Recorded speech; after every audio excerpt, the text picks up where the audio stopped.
پہلی بات تو یہ ہے کہ جہاں کہیں نگرانی نہیں ہے یا پوجا کرنے والے ہمارے اقلیتوں کے بھائی نہیں ہیں تو وہ تو لوگ یہاں مسجدوں پر بھی قبضے کر لیتے ہیں.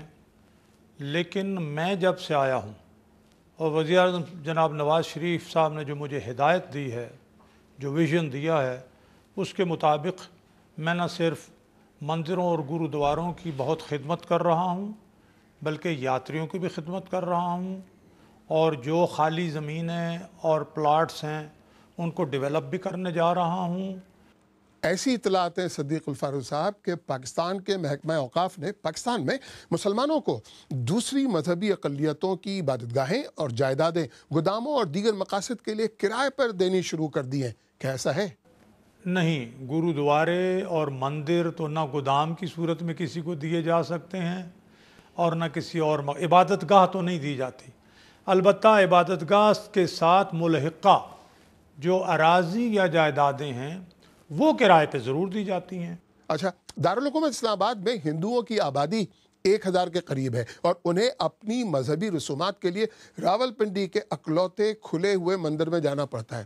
اسلام آباد میں مندر ہونے کے باوجود اسے ہندوؤں کے لیے کیوں نہیں کھول دیا جاتا؟ یہ میرے علم میں نہیں ہے کہ اسلام آباد میں کون سا مندر ہے اور ہندوؤں کے لیے کیوں نہیں کھولا گیا، لیکن میں سید پور گیا ہوں، میں نے وہاں مندر دیکھا ہے کوئی یہ 1 مہینہ پہلے. سید پور کے علاقے میں ہے یہ مندر جہاں اب ماڈرن فوڈ سٹریٹ بن چکی ہے.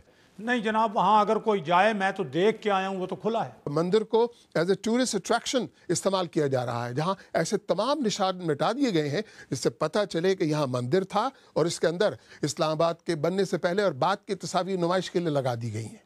میں یہ عرض کروں کہ وہ مندر اپنی پوری شان سے موجود ہے، اس کو پریزرو کیا ہوا ہے.